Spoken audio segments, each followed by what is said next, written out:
wanaokwenda kuangalia utendaji wa viongozi wao na wakilazimika kuwawajibisha.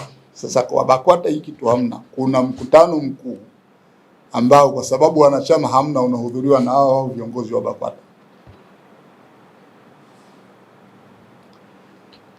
Kwa kifupi, haina taasisi wala mtu binafsi ambaye ni mwanachama wa BAKWATA. Haya si maneno yetu, ni maneno ambayo yanapatikana ndani ya katiba ya BAKWATA wenyewe. Hivyo basi, ilikuwa ni makosa kwa msajili wa jumuiya za kijamii kuitambua na kuitamka BAKWATA kuwa ni shirikisho la taasisi za Kiislamu nchini. Kati jumuiya na taasisi za Kiislamu nchini si wanachama wa BAKWATA kwa mujibu wa katiba ya BAKWATA. Sasa kiongozi wa serikali mwenye hadhi na wadhifa mkubwa kama msajili kutamka maneno haya ni maneno ambayo yanaashiria moja kwa moja hayakuwa na nia njema kwa jamii ya Waislamu hapa nchini.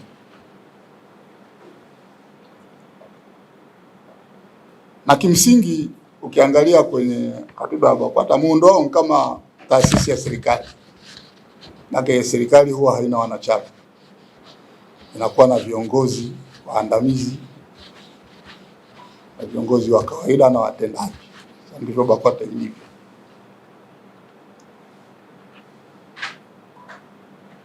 Kwa mujibu wa sheria za usajili wa jumuiya za hiari, hiki ni kinyume cha sheria. Leo ukienda ukitaka kusajili jumuiya yako au taasisi yako, kitu cha kwanza ambacho watataka ulete minutes za watu waliokaa kama wanachama wanaotaka kujisajili. Kuna hizo no go, hamna kitu ambacho utaweza kufanikisha. Sasa tunashangaa kwamba wenzetu wa BAKWATA wameexist kwa miaka mingi huku sheria ikiwa inakiukwa waziwazi na hamna mtu anayesema. Lakini sisi tumejitokeza kusema na tutaendelea kusema. Halikadhalika, kwa masharti ya ibara ya 80 kifungu cha 9 ya katiba ya BAKWATA, viongozi wa BAKWATA kuanzia ngazi ya msikiti hadi ngazi ya taifa lazima wawe wanatokana na kundi linaloitwa Ahlus Sunna wal Jamaa. Sawa jamani? Sio watoke kwa Waislamu, watoke kwenye kundi linaloitwa Ahlus Sunna wal Jamaa. Kwa mujibu wa ibara ya 83 kipengele cha ya katiba ya BAKWATA inatamka bayana kuwa kiongozi yote wa BAKWATA atakoma kushika wadhifa huo pale atakapoleta aina ya uongozi unaopingana na itikadi na maadili ya madhehebu ya Waislamu walio wengi Tanzania yanayoitwa Sunni Shafii, madhehebu ya Kishafii ambayo ni miongoni mwa madhehebu ya Kisuni. Sasa automatically Waislamu wengine wa madhehebu ya Kisuni lakini sio katika madhehebu ya Shafii hawezi kuwa viongozi wa BAKWATA. Sasa kwa misingi hii ni makosa makubwa mno kwa serikali kusema BAKWATA ni taasisi mwavuli inayowakilisha jumuiya na taasisi na madhehebu ya Waislamu wote hapa nchini. Kuna madhehebu ya Kisuni mengine kama madhehebu ya Abu Hanifa, Imam Malik bin Anas, Imam Ahmed bin Hanbal yamewekwa pembeni na hii katiba ya BAKWATA. Sasa leo serikali ikisema walipa kodi kwa sababu ni walipa kodi, ukiwa na issue yote inayohitaji wananchi wa Tanzania kusimama kwa ajili ya taifa lao wanahusishwa, wameweka pembeni na katiba ya serikali inasema wao ndio watakaowakilisha. Ni makosa, ni uvunjifu wa sheria, ni uvunjifu wa katiba ya nchi. BAKWATA wanalazimisha kufuata itikadi na maongozi ya Imam Shafii pekee. Hivyo basi BAKWATA haikuwa kwa ajili ya Waislamu wote ambao sio wanaofuata itikadi na maongozi ya Imam Shafii. Ushahidi wa tano, katiba ya Baraza Kuu la Jumuiya na Taasisi za Kiislamu ndiyo yenye sura ya shirikisho, kwa sababu hii jumuiya au hili baraza wanachama wake ni jumuiya na taasisi za Kiislamu kwa mujibu wa katiba yao.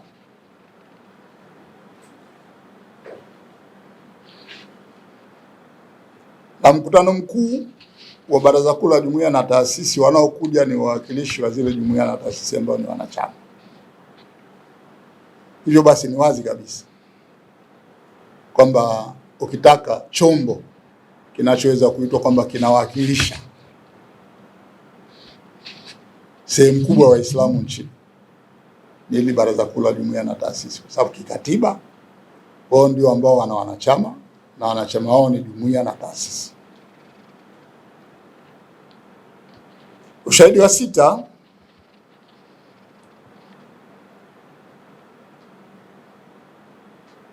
ulikuwa ni kuwasilisha zile kanuni ambazo zimetungwa sasa na mamlaka na taasisi mbalimbali za serikali kwa wajumbe wa kamati na bodi za taasisi hizo, zikihitaja BAKWATA kwamba ndio itakayokuwa inawakilisha Waislamu nchini, kitu ambacho kama ambavyo tumetangulia kusema ni kinyume kabisa na sheria, ni kinyume kabisa na matakwa ya katiba ya nchi, na pia ni kinyume kabisa na matakwa ya katiba ya BAKWATA yenyewe.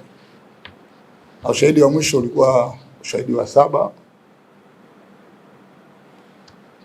Kulikuwa na linki ya mtandao wa hukumu za Mahakama Kuu na Mahakama ya Rufani kuonesha kuwa migogoro ambayo BAKWATA imeingia na taasisi na jumuiya za Kiislamu, yani kuna migogoro mingi, inawezekana hata idadi haina, ambao BAKWATA imekuwa ikisigana na jumuiya mbalimbali za Kiislamu. Migogoro mingi imehusu BAKWATA kupora mali za jumuiya zingine na taasisi zingine.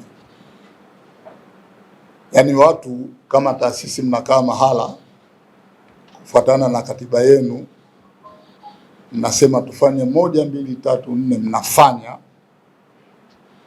Alafu huku nyuma BAKWATA kwa sababu ya kupewa mabavu na serikali wanakuja wanapora kile mlichokifanya pale, wanadai ni mali yao.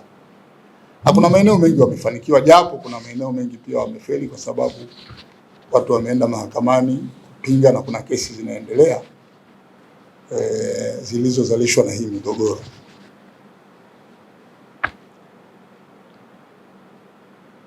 BAKWATA imekuwa pia ikijihusisha sana na kuvuruga uongozi na uendeshaji wa taasisi mbalimbali za Kiislamu hapa nchini.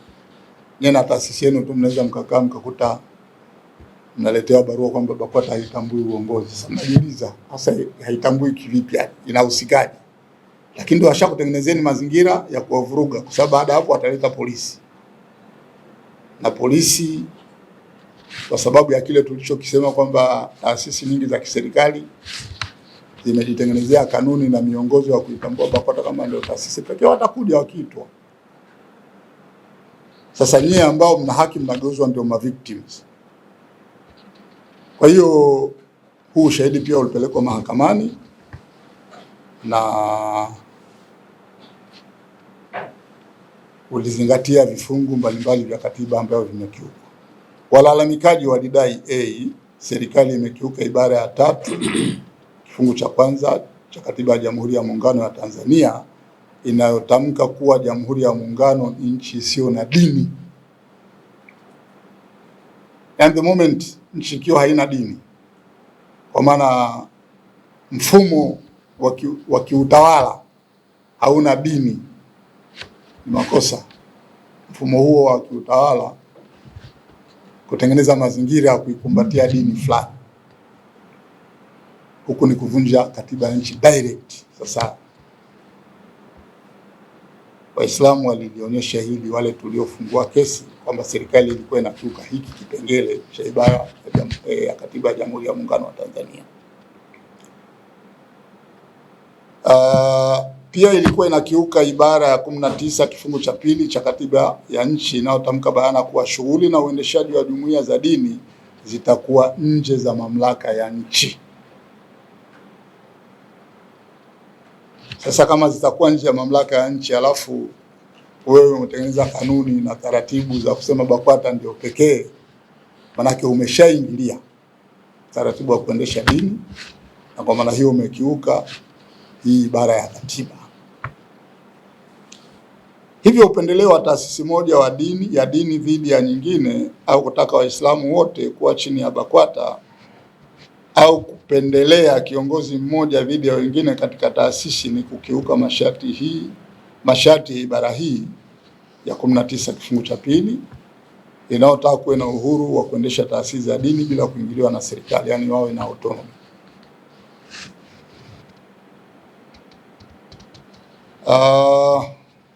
Pia Waislamu waliweza kupeleka ushahidi wa tatu unaonyesha ukiukwaji wa katiba kwa kutaja ibara ya 19 kifungu cha tatu inayohitaji taratibu zinazohusu haki za kuabudu na kuanzisha na kuendesha jumuiya za kidini ziwe zimeainishwa na sheria.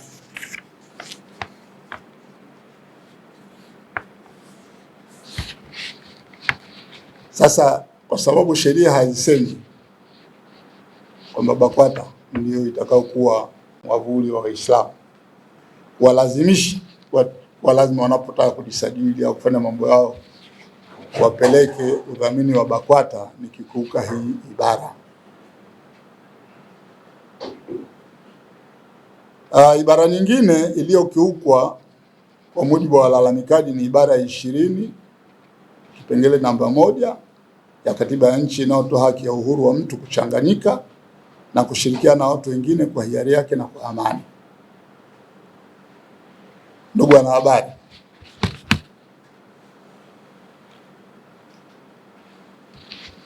haki ya kikatiba ya kuchanganyika na kushirikiana na watu wengine imetolewa na katiba ya nchi kupitia hiyo ibara ya 20 kifungu cha kwanza kwa uhuru. Sasa kumlazimisha mtu kwamba lazima, yani wewe ili ufanye mambo yako lazima uwe chini ya BAKWATA, uhuru ushauingilia moja kwa moja. Na kwa maana hiyo wewe kama msimamizi mkuu wa katiba ya nchi, kama serikali, umevunja katiba ambayo unatakiwa uisimamie, na mlio wengi kama viongozi mliapa kuilinda wakati mnaingia kwenye mamlaka au madaraka. Lakini pia walalamikaji walihitaja ibara ya 20 kifungu cha 4 cha katiba ya nchi kinachotamka wazi kwamba itakuwa ni marufuku kwa mtu yoyote kulazimishwa kujiunga na chama chochote au shirika lolote. Wanahabari,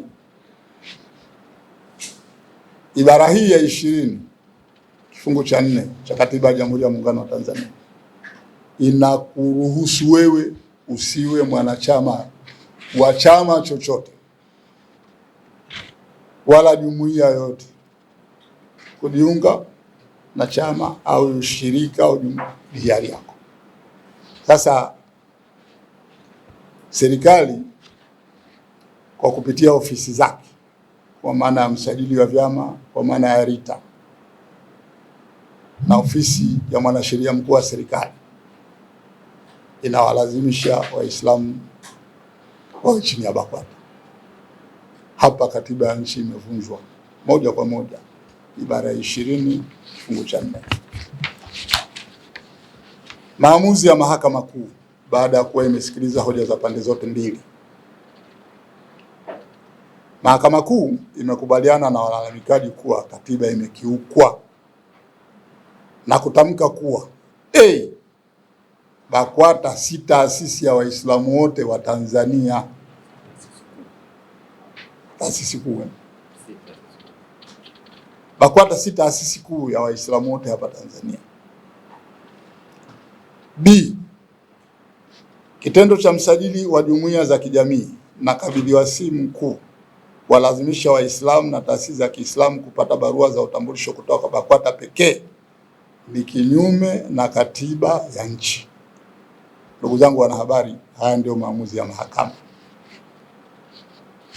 Habari iko hapo. C. Msajili wa jumuiya za kijamii kabidhi wasifu mkuu na mwanasheria mkuu wa serikali kwa niaba ya serikali wameamriwa kutoweka masharti yanayovunja katiba katika usajili wa taasisi na bodi za wadhamini. Haya ndiyo yaliyokuwa maamuzi ya nini? Ya mahakama. Sasa baada ya maamuzi haya na hukumu kutoka, kumeibuka hoja nyingi. Nadhani hata nyie mko familia kama mnapitia huko kwenye mitandao na nini, zinazopotosha kile ambacho kimejitokeza baada ya hukumu ya mahakama. Baada ya hukumu ya Mahakama Kuu, kuna hoja zimeibuka ambazo zinaonyesha kuunga mkono uvunjifu wa katiba ya nchi na sheria za nchi na kukandamiza haki za Waislamu kulikokuwa kunafanywa na serikali, na huku BAKWATA ikinufaika.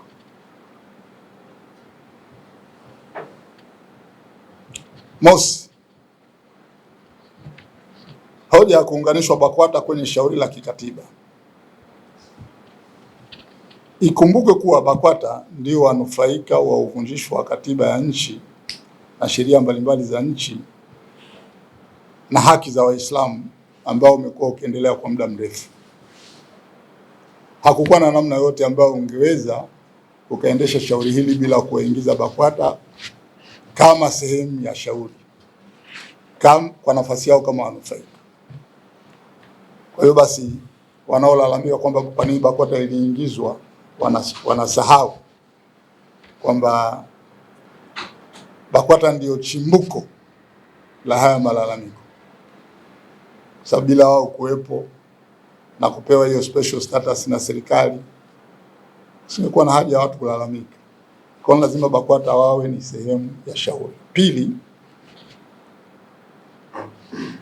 kwa nini Baraza Kuu la Jumuiya na Taasisi nalo likaunganishwa? Hii ni hoja nyingine ambayo wapotoshaji wanajaribu kuisukuma kwenye jamii. Ilibidi Baraza Kuu liunganishwe kwa sababu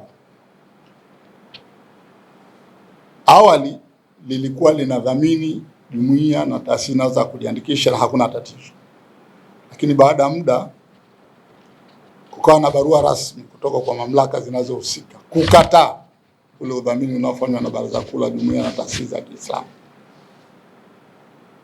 Sasa Baraza Kuu litakiwa lifike mahakamani, katiba yake iletwe mahakamani, ule muundo wake utazamwe, na kama ambavyo tumeonyesha awali, Baraza Kuu ndio lenye sifa ya kuweza kuwadhamini wengine, kwa sababu lenyewe ndio katiba yake ina muundo wa shirikisho, wanachama wake ni jumuiya na taasisi mbalimbali. Sasa ni lazima wafike pale mahakamani waweze kuonyesha ile position yao. Kwa hiyo waliokuwa wanaleta hizi hoja kwamba kwa nini Baraza Kuu likawepo kwenye shauri, pia walikuwa nia yao ni kuchafua tu na hawakuwa na hoja ya msingi. Tatu,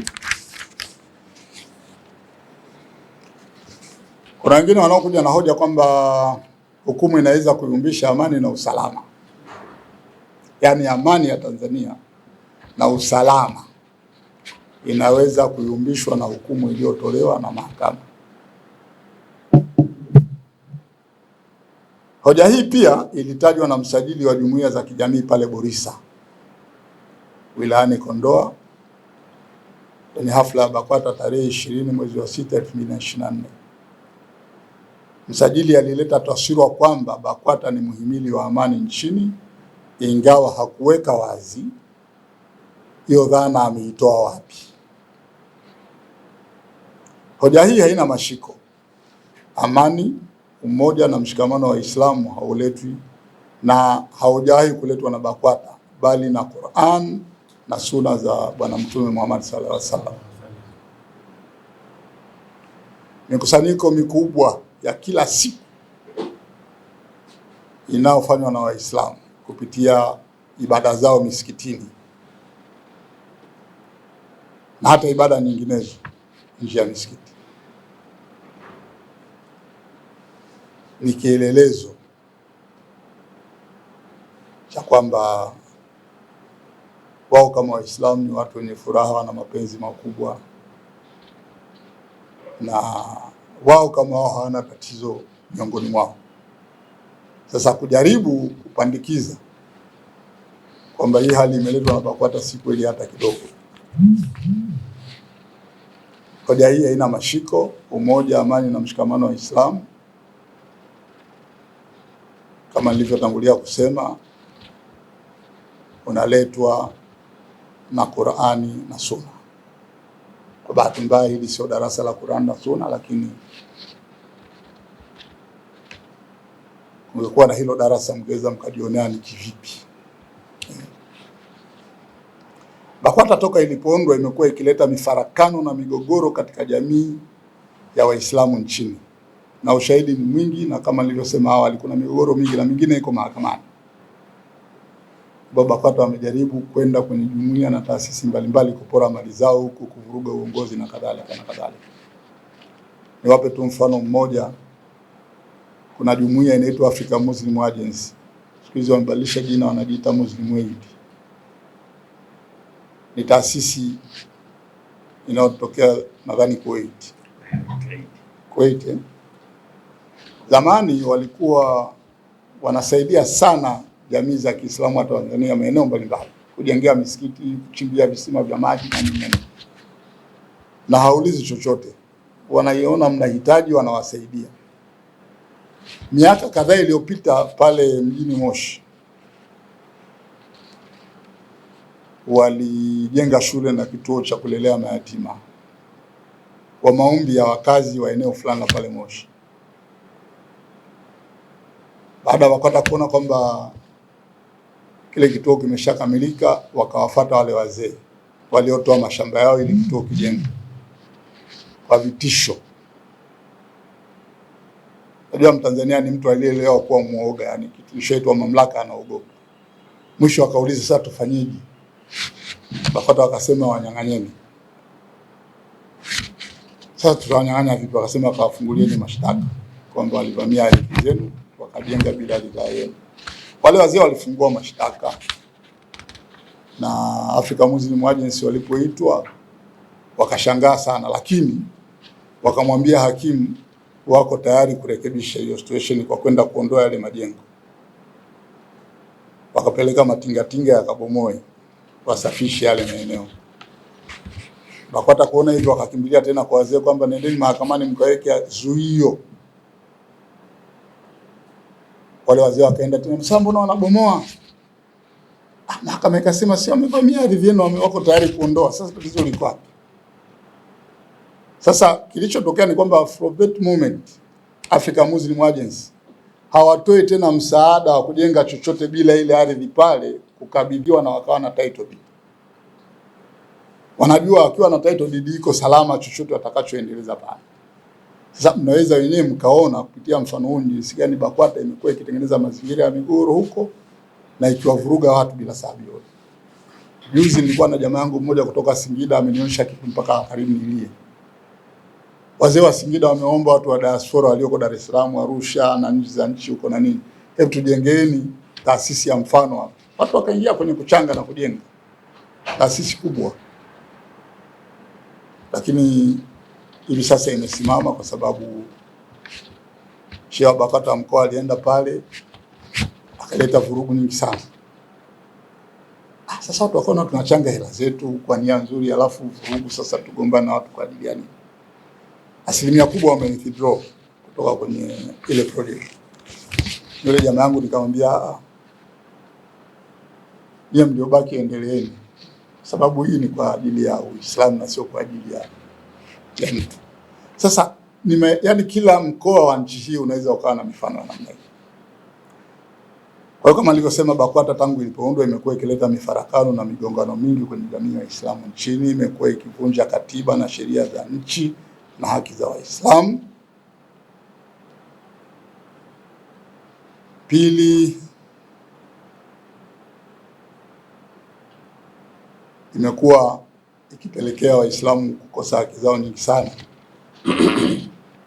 kwa sababu kwa njia moja au nyingine serikali imeunda ushirika na BAKWATA na kupitia ile mamlaka ambayo serikali wanayo wameweza kwa miaka mingi sasa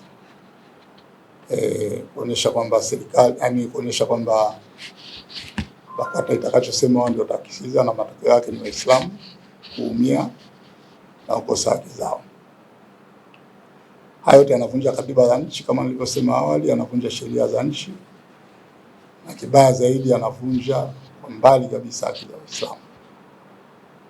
Katiba ya nchi, sheria za nchi na haki za Waislamu zikiheshimiwa na kufuatwa, amani itakuja yenyewe. Sasa sio kwa nini serikali inashindwa kulitambua hili? Yaani automatically kama utawaheshimu Waislamu, uzingatie zile haki zao walizopewa na sheria na katiba ya nchi, amani haihitaji kwenda kutafutwa huko, itakuja yenyewe. Na amani ikija, maana yake jamii itastawi.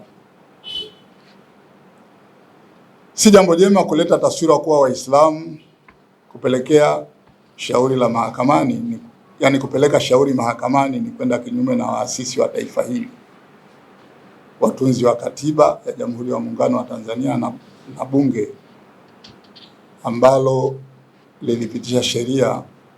Yani kuna hiyo taswira inajengwa kwamba kama waasisi wa taifa hili ndio walioianzisha BAKWATA. Sasa sisi leo tukienda mahakamani ni kama tunaenda kinyume nao. Kiukweli ni kwamba sisi hatuendi kinyume nao, tunarekebisha tatizo, kosa.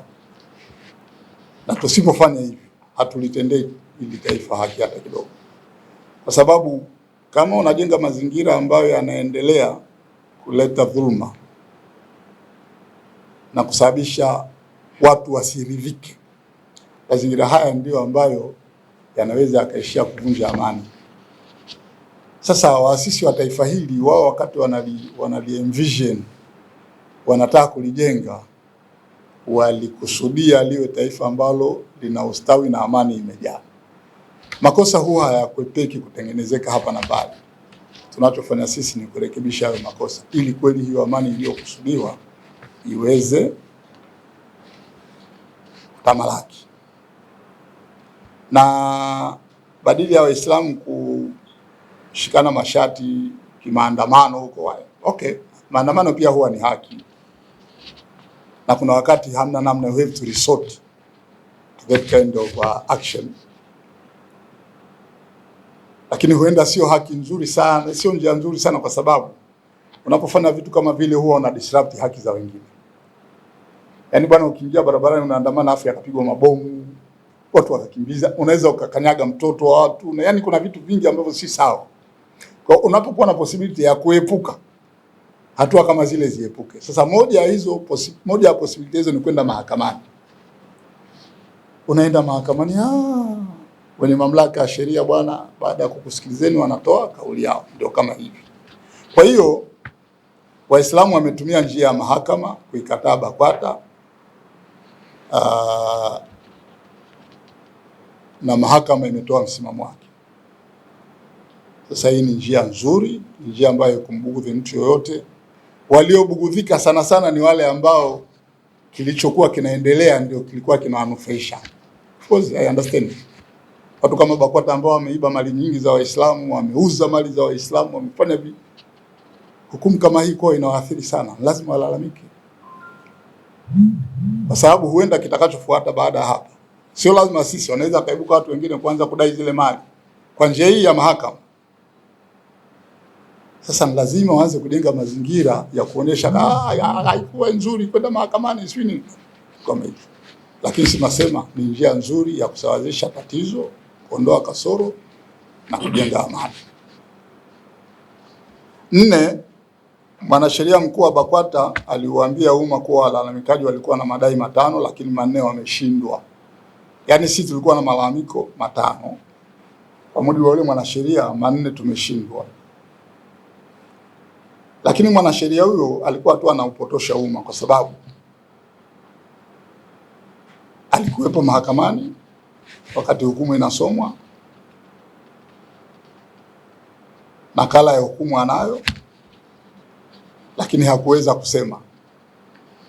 hayo tulioshindwa sisi walalamikaji ni yapi? Tunachojua sisi ni kwamba kesi yetu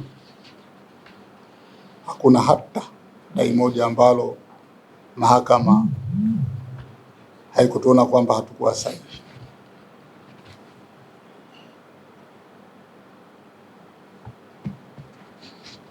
Tano, kuna watu wachache wanaeneza kuwa BAKWATA ndio iliyoshinda kesi na sio walalamikaji. Sasa unajua kuna vitu vinachekesha, kwa sababu BAKWATA inalalamika kuhusu hukumu ya kesi. Bila shaka malalamiko yao ni ishara kwamba wameshindwa kesi wao na walalamikiwa wengine. Lakini kuna mtu anadiriki kujaribu kueneza uvumi kwamba BAKWATA ndio iliyoshinda kesi. Sasa kama wameshindwa wanalalamika nini?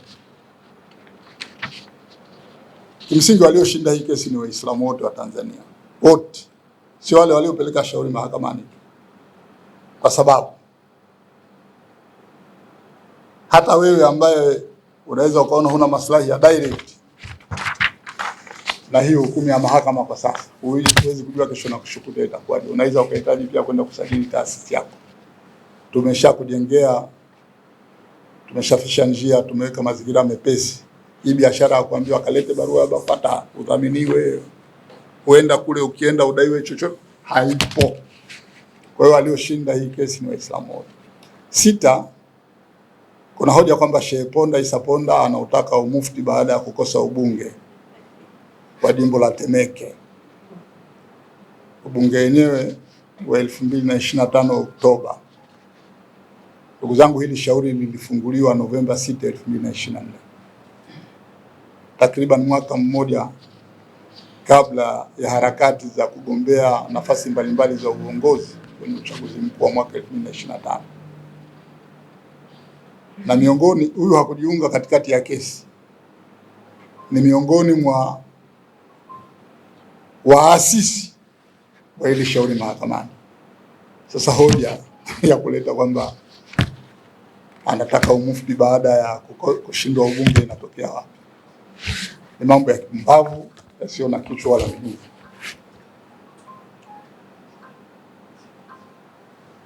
Lakini pia mufti wa taifa ateuliwi na taasisi moja kama ilivyo dhana ya BAKWATA. BAKWATA anamteua mufti ambaye basically baada ya hukumu hii sio mufti wa Tanzania kwa maana ya Waislamu wa Tanzania, atabaki kuwa ni mufti wa BAKWATA. Sasa kama Waislamu wa Tanzania watahitaji mufti, tutakuwa tuna mchakato utakao kuwa ni shirikishi wa taasisi mbalimbali na jumuiya mbalimbali, pengine na Waislamu individual wa kumpata mufti. Lakini haiwezi kuibuka taasisi moja ikasema inatangaza mufti. Sasa Sheikh Ponda hapa, huo mufti anaupataje? Ni haki yake, anaweza akapata huko mbele ya safari kama huu mchakato unaozungumzia mimi huenda kwa sababu is his right. Kama ilivyo right yangu mimi, kama ilivyo right ya wakili msomi Njama na wengine. Lakini mchakato huu lazima wahusishe Waislamu katika zile level zote ambazo zinahitajika, sio taasisi moja. Kwa ni hoja ambayo pia haina mashiko yote, ni hoja ya kipuzi ya kutupiliwa mbali. 7, wapo wanaodai waliofungua kesi ni wanasiasa. Sasa hii hoja mimi hata sielewi. Sababu kila mtu si ana haki ya kuwa mwanasiasa akitaka. Yaani huwezi ukanizuia mimi kuwa mwanasiasa kama nataka.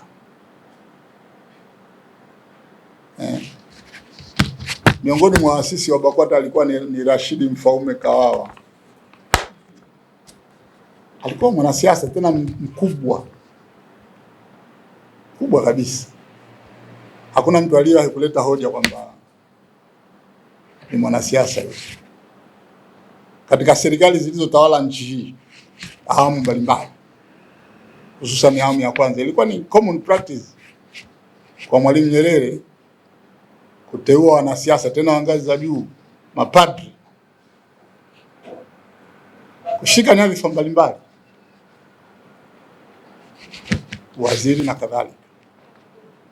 Sasa si kosa, sababu wale ni wananchi, mwisho wa siku wana haki ya kuwa wanasiasa wakitaka. Kwa hiyo hata kama ikitokea wote tuliofungua kesi 12 ni wanasiasa, japo sio, hii bado haijawa ni hoja ya msingi. Katiba ya nchi ibara ya 26 kifungu cha pili inatoa haki hiyo kwa kila mwananchi anataka kuwa mwanasiasa. 8, BAKWATA haijawahi kudai au kulinda haki za Waislamu hapa Tanzania, haijawahi. Kuna incidents milioni kidogo zinazoonyesha haki za Waislamu zilivyopondwa zikakanyagwa zikafanywa mambo mengi ya kipuzi kabisa. Sijawahi kusikia BAKWATA ikinyanyua kauli yake kutoa kauli kwamba jamani, hebu angalieni hao Waislamu huko. Kama nyinyi wenzangu mmeshawahi kusikia haya amjana hapa, lakini sijawahi kusikia. Tunapozungumza kuna Waislamu wengi sana wako magerezani kwa kesi ambazo hazina ushahidi wote. Mtu anakaa miaka 10, kama kuna ushahidi si ungeshamaliza kesi? Waliokuwa na ushahidi huenda washakufa wote, lakini kesi haijamalizika na ushahidi haujakamilika. Sijawahi kusikia BAKWATA hata ina challenge na hoja kitu kama hicho. Mashehe wa Uamsho wamekaa gerezani miaka 10 hapa, mwisho wameachiwa kwa sababu basically hakukuwa na kesi. Yaani mwisho si wameachiwa jamani, au wameachiwa kwa msamaha wale? Yaani walishahukumiwa kufungwa, alafu maybe kupitia msamaha wa rais, kwa sababu katiba imempa mamlaka hayo, akawaachia kwa msamaha. Wamefutiwa mashtaka kwa maana hawakuwa na kesi, lakini wamewaste more than, yani miaka karibu 10 wako magerezani. Nimeshamsikia BAKWATA anawazungumzia. Iliundwa sheria ya kigaidi hapa ambayo inatumika mpaka leo. Chimbuko lake ni vijana wengi wa Kiislamu kwa magerezani. Cha ajabu, walioipinga hii sheria ni wanazuoni wakina Profesa Shivji na wengine. Wamefanya kongamano kubwa chuo kikuu pale, wana discuss hii sheria na implication yake, na wakakusanya signatures za kuwapelekea wabunge wasipitishe. BAKWATA silikuwepo, mshai kusikia na tamko lolote hapa? Mkuranga, Kibiti, Rufiji walikuwa nakufa watu miaka 2-3 iliyopita kama nzige pale, pigwa risasi vibaya sana kule. Vijana, mashehe, maustadhi, maybe waathirika asilimia zaidi ya 90 ni Waislamu. Mmesikia BAKWATA hata siku moja ikiuliza serikali, jamani, hivi wale watu wanauliwa kwa sababu ya nini? Walioingilia lile shauri mpaka likasimama yale mauaji ni watu wengine kabisa, kwa heshima walionao mbele ya jamii, kwa kapasiti zao binafsi, yale mauaji yakatu. Sasa leo mtu anakuja na hoja kwamba BAKWATA inatetea Waislamu. Wapi? Kwa ndugu zangu, huu ni upotoshaji ambao kimsingi hauna hoja wala mashiko. BAKWATA wamebaki kulalamika au kujisifu na mtandao mpana kuanzia huko chini huko, lakini jiulizeni wanatoa huduma gani kwenye jamii ya huo mtandao mpana? Hawana hospitali. Hata zile shule walizokuwa wamerithi baada ya jumuiya ya Waislamu ya East African Muslim Welfare Society kuvunjwa, wakapewa wao, imeshinda kuendesha, wamezikodisha tu kwa vijana huko, wasiendeshe wao, wapewe chochote. Mali za Waislamu walizokuwa wamekabidhiwa kama hivyo viwanja huko vikubwa zote wamepiga bei.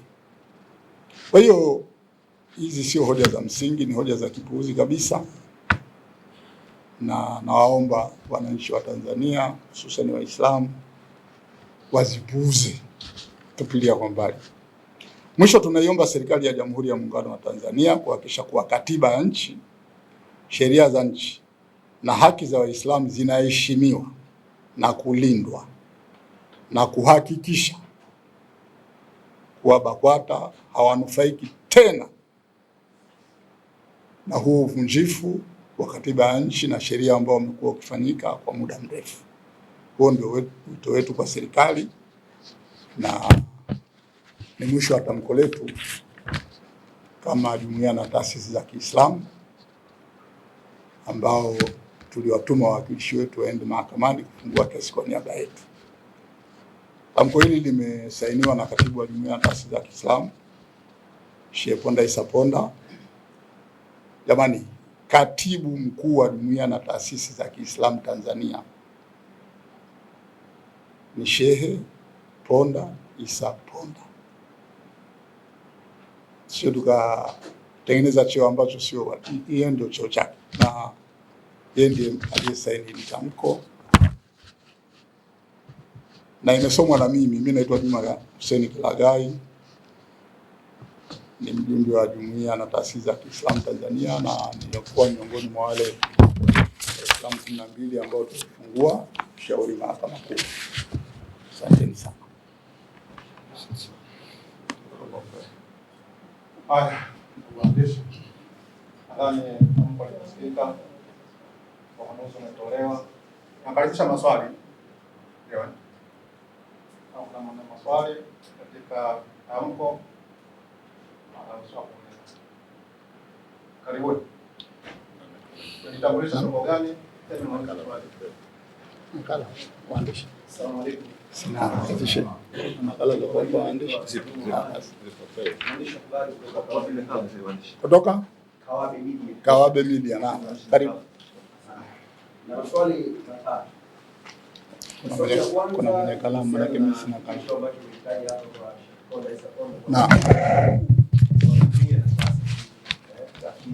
Na swali langu ni kwamba hizi jumuiya na taasisi za Kiislamu BAKWATA nayo iko hapa. Hilo ni swali la kwanza, kwa sababu hata BAKWATA ni baraza kuu la Waislamu, lakini yenyewe ni taasisi inayohusu Waislamu, na sio Waislamu wote kama ambavyo taarifa imetolewa kutokana na maamuzi ya mahakama. Swali la pili ni kuhusiana na taarifa ambazo pia umekuwa ukitoa katika tamko hapo. Kusoma tamko ni kwamba Baraza Kuu la Waislamu Tanzania BAKWATA limekuwa likijihusisha na uwizi pamoja na kudhulumu mali za baadhi ya watu hapa nchini Tanzania.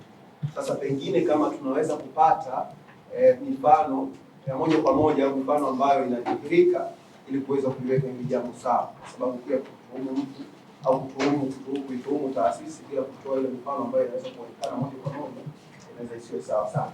Na swali la tatu ni kuhusiana na kumekuwa na kutoelewana baina ya taasisi za dini ya Kiislamu, baadhi kama mimi ambazo nazifahamu ikiwemo Shura ya Maimamu na Baraza Kuu la Waislamu Tanzania.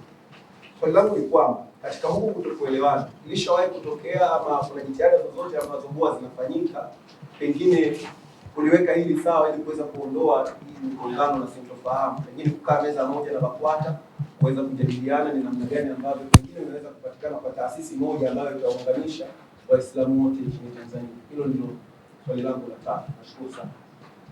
Asante. Tukusanye maswali yote ndio tujibu au tunajibu kadri yanavyokuja? Kadri yanavyokuja. Haya. Hizi ni jumuiya na taasisi za Kiislamu. Ni forum iko wazi kwa jumuiya yote au taasisi yote ya Kiislamu ambayo imeandikishwa. Lakini hailazimishi jumuiya yote kuhudhuria vikao. Wanahudhuria wale ambao wana jambo wanataka kulisukuma liende. BAKWATA haikatazwi kuja ikitaka, japo kwa tulivyoizoea haiwezi kuja kwa sababu walikuwa wanajiona ni supreme organization. Huko nyuma ilikuwa inaalikwa ndio, lakini hiyo sasa hawezi kuja. Ni supreme organization kama wanajiona, kwa hiyo hawezi kuja. Swala la wizi na dhulma ya mali za watu mbalimbali. Mimi nazungumzia mali za Waislamu, si mali za individuals. hujasikia kwamba BAKWATA mathalani wameuza kiwanja cha Waislamu pale Chang'ombe ambacho kulikuwa kujengwa chuo kikuu pale? Ushawahi kusikia? Sasa ni mfano kama huu kwamba hii ni mali ya Waislamu, ni mali ya wakfu. Si unajua maana ya wakfu? Yaani wakfu ni mali ambayo unakuwa umekabidhiwa wewe, unakuwa ni trust. Ni trustee, yani huna mamlaka ya kuidispose unavyotaka wewe. Lakini walikaa watu wa baraza kuu la jumuiya na ndio watu wa BAKWATA wakatengeneza mazingira wakauza eka 29. Na inatia machozi kwa sababu leo ukipita pale ukiona vile structure vilivyowekwa tu pale, afu ukiangalia kwamba hapa kulikuwa na development kubwa sana inatakiwa ifanyike. Kwa hiyo ni mfano kama huo, na iko mingi kama nilivyosema hapo. Yaani ukizunguka huko kwa Waislamu huko utaibua vitu vingi sana kuhusu hii kadhia. Naomba labda hilo swali tuishie tu kwa huo mfano huo ambao ni mimi nadhani juhudi za kujaribu kuwaunganisha Waislamu Tanzania ni za muda mrefu sana, lakini ambao wamekuwa wakiziharibu sana ni BAKWATA. Kwa ile position yao walikuwa wamejiaminisha kwamba wao ni mapartner wa serikali, ni supreme organization. Kwa hiyo hata Waislamu wengine walipokuwa wanafanya jitihada za kwamba hebu tuondoe huu titiri, tujifunge pamoja, tufanye mambo yetu yaende, BAKWATA ndio ambao wamekuwa mstari wa mbele kwenda kufanya nini? Kufitinisha. Na ndio sababu ilichukua takriban miaka tangu 1968 mpaka 94, ni miaka mingapi? 26. Waislamu kuweza kupata jumuiya nyingine ambayo imeridhiwa na serikali. Ndio likaundwa lile baraza kuu la jumuiya na taasisi za Kiislamu. Yaani sio kwamba ni kitu kilichotokea on the spot. It was a continuous struggle. Ni struggle ya muda mrefu sana. Lakini ilikuwa ina fail kupitia nini? Fitna za BAKWATA. Lakini baada ya mapambano muda mrefu, mwaka 94 ilikuwa 93 94 Waislamu wameteka makao makuu ya BAKWATA pale Kinondoni. 92. Kwa 92. Baada ya watu kwenda kuvamia makao makuu ya BAKWATA wakayateka, ndipo serikali neutralize ile situation, wakaruhusu kiundo chombo kingine. Sasa juhudi hizi zimekuwepo kwa muda mrefu na sisi tunazitamani sana. Tunazitamani sana migogoro ishe, watu wawe kitu kimoja, wapange mambo yao kwa pamoja ili twende. Kuna mambo mengi sana ambayo tunatakiwa tufanye ya kuiwezesha Tanzania yetu ing'ae na Waislamu wang'ae. Lakini tunashindwa kwa sababu ya mazingira ambayo wenzetu wanatujengea. Lakini sasa tuna hope kwamba kupitia hukumu hii hapa iliyotoka, ili tunaolizungumza litawezekana. Kuna swali lingine la fafanuzi hapa.